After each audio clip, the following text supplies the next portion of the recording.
எவ்வளவு சாஃப்டா இருக்கிற சேரன் அண்ணாவும் சந்தா விஷயத்துல அவங்க அம்மா அப்பா பண்ணின ஏமாத்தினால பயங்கரமா கோவம் வந்துருது சேரன் அண்ணாவுக்கு. அப்போ பாண்டியும் சோழனும் சொல்றாங்க, அண்ணே நீயே உங்க ஊருக்கு போய் சந்தாவை கூட்டிட்டு வரலான்னு சொல்லிட்டு இல்லைண்ணே, எங்களுக்கு இதுவே போதும், எங்க நீ தான் நியாயம் தர்மம் அப்படிலாம் போய் பொண்ணை தூக்க கூடாது அப்படின்னு சொல்லி பின் வாங்கிருவியோன்னு பயந்தாங்க. என்னடா நியாயம் யாருமே எல்லாமே அவங்களும் சொன்ன பேச்சை காப்பாத்தினாங்களா, நானும் அப்படி தாண்டா பேசுவேன். அவங்க எப்போ நம்மளை ஏமாத்தணும்னு நினச்சிட்டாங்களோ நம்மளும் அதுக்கு தகுந்த மாதிரி தாண்டா முடிவெடுக்கணும். கிளம்பலாண்டா, நான் போய் எப்படியாவது சந்தாவை கூட்டிகிட்டு வந்துடுறேன் அப்படிங்கிறாங்க. அப்போது சுழந்துட்டு அண்ணா அண்ணா அண்ணா வெயிட் பண்ணி எங்கே நீ ஒருத்தனை எப்படி நான் போவேன் அப்படிங்கிறாங்க. ஆமாம் எப்படி ஃப்ளைட் டிக்கெட் போட்டு விட்றீங்களாடா, நான் போய் கூட்டிகிட்டு வந்துட்டுமா.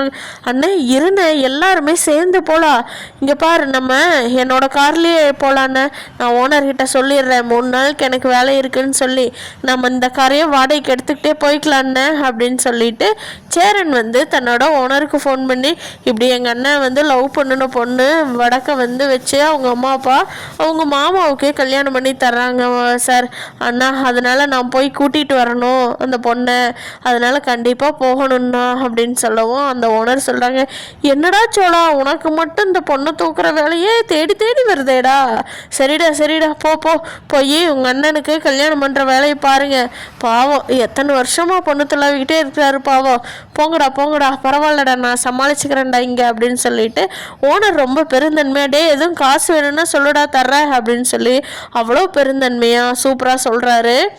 சரிண்ணா ரொம்ப நன்றிண்ணே, நாங்கள் கார் எடுத்துக்கிட்டு போயிட்டு வந்துடுறோம் அப்படின்னு சொல்லிட்டு சோழன் கிளம்பிட்டாரு. நிலா நீயும் வரையா நிலா, உனக்கு ஒன்றும் பிரச்சனை இல்லையா ஆஃபீஸ் லீவ் போட. ஐயோ கண்டிப்பாக நான் வரேன் சோழன், ஏன்னா அங்கே பேசுறதுக்கு ஒரு பொண்ணோ அது வேணுமில்ல சந்தாவோட வர்றதுக்கு, இல்லைன்னா அவங்களுக்கும் ஒரு மாதிரி இருக்குமில்ல, நானும் வரேன் சோழன் அப்படிங்கிறாங்க. பாண்டியும் நான் கண்ணன் ரோட்டை சொல்லிடுறேன், அவர் கடையை பார்த்துக்கிட்டு ஒன்றும் அர்ஜென்ட்டான வேலையெல்லாம் எனக்கு இல்லை, வாங்க எல்லாரும் போகலாம் அப்படிங்கிறப்போ சோழன் அண்ணன் போய் டக்குன்னு ஒரு 2 செட்டு நல்ல ட்ரெஸ்ஸை நீ எடுத்துகிட்டு வாண்ணே, டக்குன்னு ஒரு வேளை சந்தா காலத்தில் தாலி கட்டுற மாதிரி இருந்ததுன்னா நீ நல்ல ட்ரெஸ் போட்டுட்டு தாலி கட்டணுமில்லண்ணே, இங்கேருந்து போன ட்ரெஸ்ஸோடு இருக்கக்கூடாதுல்ல, நீ 2 நல்ல ட்ரெஸ் எடுத்து வைடா அண்ணனோடது, அண்ணா வாண்ணா போகலாம் அப்படிங்கிறாங்க. அப்போது பல்லவன் அண்ணா நானும் வர்றேன், என்ன மட்டும் விட்டுட்டு போகிறீங்க அப்படிங்கிறாங்க.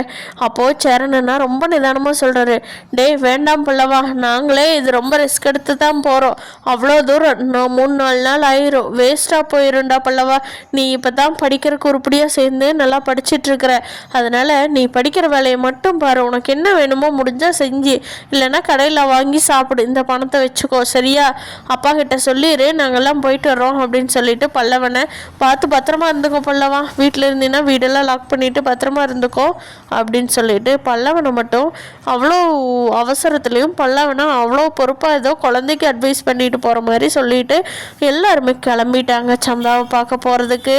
அப்போது சோழன் பயங்கரமாக சர்ன்னு வண்டி ஓட்டிக்கிட்டு போயிட்டே இருக்காரு. அப்போது நிலாந்துட்டு சோழன் கொஞ்சம் பொறுமையாக போங்க சோழன், நிதானம் தேவை அப்படிங்கிறாங்க.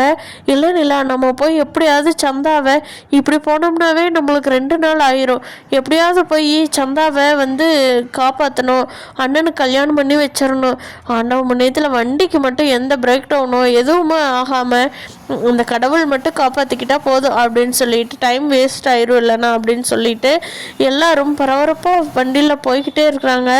அப்போது பாண்டி இருந்துட்டு சோழ நான் வேணா கொஞ்ச நேரம் ஓட்டுறேன், வாடா இறங்கு அந்த இடத்துல நில்லுடா, நான் கொஞ்ச நேரம் ஓட்டுறேன், உனக்கே ரொம்ப அலுப்பாயிரும்டா, அப்புறம் ரொம்ப டயர்டாயிரும் தூக்கம் இல்லாமல் போகிறதுக்கு அப்படிங்க. சரி பல்லவா இந்தா பாண்டி நீ ஓட்டு, நான் பின்னாடி சீட்டில் போய் கொஞ்ச நேரம் படுத்துங்கிறேன் அப்படின்னு சொல்லிட்டு இப்படியே மாற்றி சோழன் பாண்டி எல்லாருமே இப்படியே மாற்றி ரெஸ்ட் எடுத்து ஓட்டிகிட்டு போய் சந்தாவோட வீட்டுக்கு போய் சேர்ந்துடுறாங்க. அங்கே போய் பார்த்தா சந்தாவோட வீடு பூட்டியிருக்கு. ஆல்ரெடி அன்னைக்கு போய் கேட்க போனதுனால பரவாயில்ல, சந்தாவோட வீடு நல்லா ஞாபகம் வச்சுருந்தாங்க. 4 பேரும் அதுவும் போனதுனால கரெக்டாக சந்தாவோட வீடு ஞாபகம் இருக்குது. ஆனால் அங்கே போய் பார்க்குறப்போ வீடு பூட்டி இருக்குது. அப்போது சேரன் அண்ணா அனீஷுக்கும் ஃபோன் பண்ணுறாங்க, சந்தாவோட நம்பருக்கும் ஃபோன் பண்ணி பார்க்குறாங்க. என்ன மாற்றி ஃபோன் பண்ணாலும் ஃபோன் நாட் ரீச்சபிள் இல்லைனா ஸ்விட்ச் ஆஃப் இப்படியே தான் வருது 2 நம்பரும்.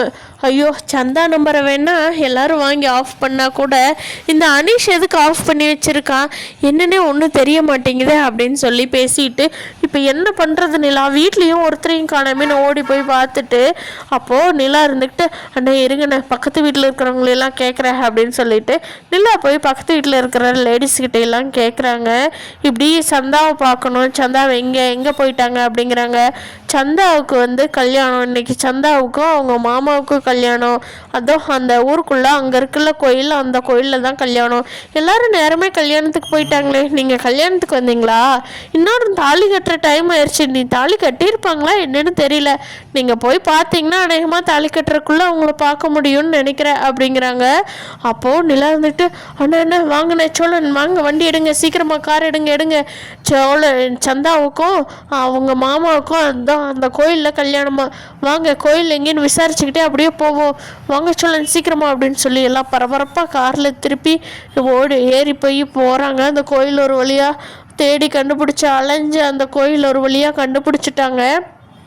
அந்த கோயிலில் பார்க்குறா சந்தா இவங்கெல்லாம் இந்த பரபரப்பில் ஓடிக்கிட்டு இருக்கிறப்போ அங்கே சந்தாவுக்கு கல்யாணம் மேக்கப் பண்ணி ரெடி பண்ணி அந்த மாப்பிள்ளையும் எல்லாமே மேக்கப் பண்ணி ரெடி பண்ணி எல்லாருமே கிளம்பி வந்துக்கிட்டு இருக்காங்க.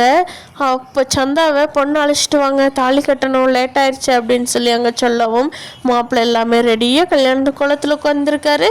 நம்ம சந்தாவையும் அப்படியே அழகாக மேக்கப் பண்ணி கூட்டிகிட்டு வர்றாங்க. ஆனால் சந்தாவுக்கு தான் அந்த இது அழுகாச்சியே நிற்க மாட்டேங்குது. இப்படி நம்ம லவ் பண்ண சேரன் விட்டுட்டு இவங்கள கல்யாணம் பண்ணுறமே மாமாவை, அவ்வளோதானா? சேரன் என்னை கூட்டிகிட்டு போக சொல்லன்னே, சேரன் வரமாட்டாரா? அவ்வளோதானா அப்படின்னு சொல்லி கண்ணீர் மல்க சந்தா மணமேடைக்கு வர்றாங்க. மேடையில் உட்காந்து ஐயர் எல்லா மந்திரம் சொல்லிட்டு இருக்கும்போதே சந்தாவுக்கு ரொம்ப ஃபீலிங்.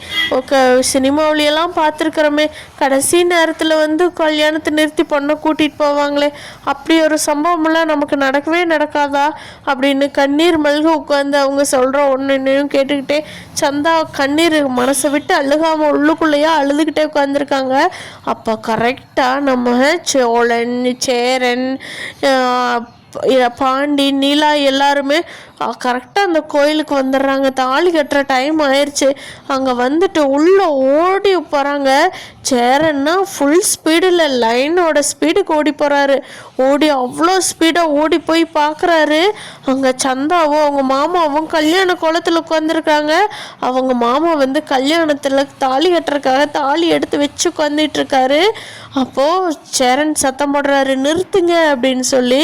எல்லாரும் பரபரப்பாக திரும்பி இவங்களை பார்க்குறாங்க. அப்போது சேரன் சொல்கிறாரு சந்தாவோட அம்மா அப்பாவை பார்த்து, என்ன சொன்னீங்க நீங்கள் அன்னைக்கு? 6 மாதம் டைம் நாங்கள் தர்றேன், நாங்கள் வாக்கு கொடுத்துட்டோம்னா கொடுத்த வாக்கை மீற மாட்டேன்னு தானே நீங்கள் அன்னைக்கு சொன்னீங்க. ஆனால் இன்னைக்கு என்ன வேலை பார்த்துட்ருக்கீங்க? என்ன நாங்கள் தமிழ்நாட்டு ஆளுங்கன்னா பயந்துக்கிட்டு போயிடுவோன்னு நினச்சிட்டிங்களா? நீங்கன்னா உங்கள் ஊருக்கு வரமாட்டோம், இந்த கல்யாணத்தையெல்லாம் பார்க்க மாட்டோன்னு முடிவு பண்ணிட்டீங்களா? எப்படி நீங்கள் இந்த கல்யாணம் பண்ணலாம் அப்படிங்கிறாங்க. அப்போ சேரனோட மாமா ஆட்கள் எல்லாம் ரெடியாக சண்டைக்கு வர்றாங்க. ஏய் யாருடா நீ யார் அதை பேசுறதுக்கு? அது அவங்க பொண்ணு, அவங்க எப்போ வேணாலும் கல்யாணம் பண்ணுவாங்க, கல்யாணம் பண்ணாமல் கூட இருப்பாங்க, நீ யாருடா அதை கேட்குறதுக்கு அப்படின்னு சொல்லி இவங்க கூட சண்டை கட்டுறதுக்காக வர்றாங்க. செம்மையான ஃபைட்டு, சரியான ஃபைட்டாக போயிட்டு இருக்குது நம்ம பாண்டியும் சோழனும். ஆனால் அங்கே சேரனா சந்தா என்னாச்சு, சந்தா என்ன பண்ணுறாங்கிற கான்செப்ட்லேயே போயிட்டுருக்காங்க நடந்து பக்கத்தில். இங்கே சோழனும் பாண்டியும் தான் சேரனாவை தாக்க வர்றவங்க, இவங்கள அடிக்க வர்றவங்க எல்லாத்துக்கிட்ட இருந்தும் அடித்து அவங்களெல்லாம் தள்ளி விட்டுக்கிட்டே போயிட்டுருக்காங்க. ஒரு வேகமாக ஓடி போய் அந்த மாப்பிள்ளைகிட்ட இருந்த தாலியை கண்ணுமிக்கிற நேரத்தில் பிடுங்கி சந்தாவோட கழுத்தில் தாலி கட்டிடுறாரு. சந்தாவுக்கு சிரிப்புனா சிரிப்பு, பயங்கர சிரிப்பு. அப்பா என் கழுத்தில் நீங்கள் தாலி கட்டிட்டீங்களா அப்படின்னு சொல்லி ஆச்சரியமாக பார்க்குறாங்க. அப்போது சேரன் சொல்கிறாரு, நான் கட்டிட்டேன் சந்தா, உங்கள் கழுத்தில் தாலி நான் தான் கட்டியிருக்கேன் அப்படிங்கிறாங்க. அப்போது உங்கள் மாமா கோவம் சேரன் அடிக்கிறதுக்கு கையோ ஓங்கிட்டு வர்றாரு. சோழனும் பாண்டியும் விடுவாங்களா என்ன? இனத்துணையோட அடுத்த எபிசோடு இப்படித்தான் சுவாரஸ்யமாக போகுது. இப்படியெல்லாம் கதை போச்சுன்னா நல்லாயிருக்கும்னு நீங்கள் நினச்சிங்கன்னா நம்ம வீடியோவை லைக் பண்ணிவிட்டு, இன்னும் சப்ஸ்கிரைப் பண்ணாதவங்க சப்ஸ்கிரைப் பண்ணிவிட்டு, நீங்கள் என்ன நினைக்கிறீங்கன்னு மறக்காமல் கீழே கமெண்ட் பண்ணுங்கள். தேங்க்யூ.